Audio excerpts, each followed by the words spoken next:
Hey, what's up, everybody? I'm StarofWisdom, and in preparation of the third Players' Cup qualifiers coming up in January, I have built a new Series 7 team, and I just thought I would share the rental code for that team today, as well as talk a little bit about how the team works, if anybody is interested. I might still be making some changes to it in the next couple weeks, but it's in a place where I'm pretty happy with it right now. So yeah, I guess I'll get right into what is on the team. I really was impressed with Regieleki from my Mono Electric team that I built at the start of Series 7. I think that Choice Specs and Transistor with Modest, Regieleki is just so fast. You don't even have to go a Timid Nate or whatever, Timid. It is Timid, right? Yes, Timid. You can be Modest is the point. And you can hit things really hard, especially with Rising Voltage on electric terrain. So yeah, this is just a super fast Regieleki, and it eats stuff. Volt Switch is obviously great if you are not happy with what you have led against.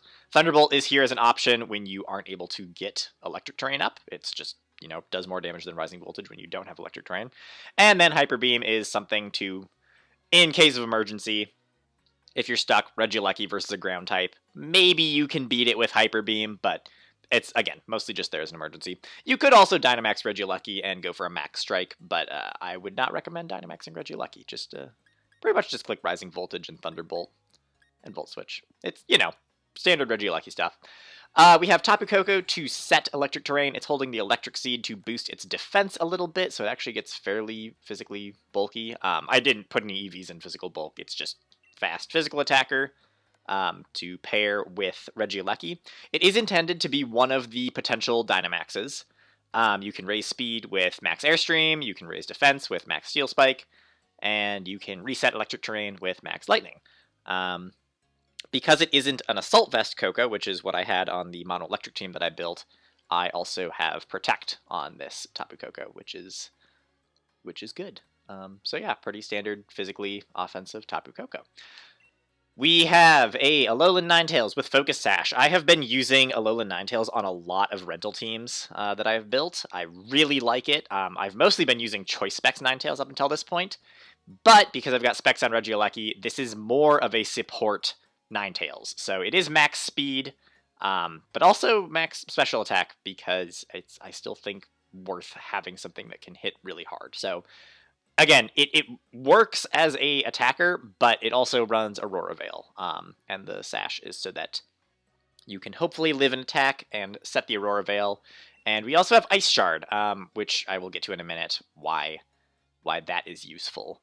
But that's another thing that you can use after you're down to your Focus Sash. You can use Ice Shard to potentially knock out another Pokemon that has been brought down to their Focus Sash, although usually the hail that you set would do that. But anyway, I will explain more about Ice Shard in a moment. But yeah, Blizzard, Dazzling Gleam, and Aurora Veil are your main options here with Ninetales. We have an Arctivis! This is an interesting choice. I know that Arctivis isn't commonly used. It's usually pretty slow. But in the hail, it can start moving fairly fast. It does have access to Fishious Rend, so you pair that with a Life Orb. And it's another fast physical attacker in Slush Rush. You've got Fishious Rend, Icicle Crash, Psychic Fangs for removing screens on the opponent's side, and Protect, so that we have another Pokemon with Protect on the team. So my suggestion with Arctivis is give it a chance. I know it's not that fast, but if it's in Hail, which we have Hail anyway because of Ninetales, it can outspeed some stuff. And Fishious Rend does. I mean, the fact that Fishious Rend doubles in power when you're outspeeding the opponent, it does work. So yeah, give it a chance. Also, since it's Life Orb, you technically can Dynamax it. You miss out on the attack boost, or the power boost on Fishious Rend if you Dynamax it. But you can Dynamax it to set Hail for yourself in outspeed. And it's decently bulky. I mean, obviously this is at level 100, so these aren't quite accurate, but proportionally, shrink this down to level 50, it has a fair bit of bulk as well. And you sacrifice a bunch of attack and speed for that. It's a very average Pokemon. It's not one of the most used fossil Pokemon for a reason. But just try it, and trust me, it does work decently well against a lot of threats in the current format. For example, in Hail, this outspeeds, I believe it outspeeds Choice Scarf Landorus, which is, you know, a good, that's an important calc. And I mean, obviously it outspeeds Incineroar, it outspeeds, it doesn't outspeed Scarf Blacephalon, but you can outspeed non-Scarf Blacephalon. And then, as long as you can prevent Colossal from getting Steam Engine activated, it will outspeed there as well. Anyway, there is stuff. It is workable. I promise. Just try it, and you might be surprised. Okay, Galarian Articuno is our counter to all of the Intimidate users. This was one of the places that I actually started when building the team. I was like, okay, Landorus and Incineroar are showing up on most teams, have one of them, and some teams have both of them. So I was like, okay, something with competitive is definitely something that I want to try. You'll notice the spreads here are nothing fancy. It's basically all max speed and max either attack or special attack. It's a hyper offensive team. That is what it tries to do.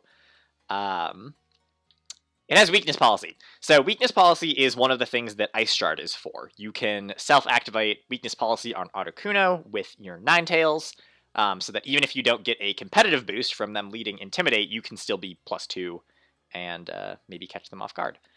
For moves, we've got Freezing Glare and Air Slash. It's basically max Mindstorm, max Airstream. And then this is also the Pokemon that we're using to imprison Trick Room, which obviously turns into Max Guard when you Dynamax. I would say most of the time that you're using Articuno, you want to Dynamax it. Unless you're imprisoning Trick Room, then you hit Imprison and support something else that is Dynamax next to it, usually the Tapu Koko. But yeah, this is sort of my main answer to Trick Room, because obviously when you're going very fast, you are afraid of things that go very slow, because then they try to set up Trick Room and it is bad.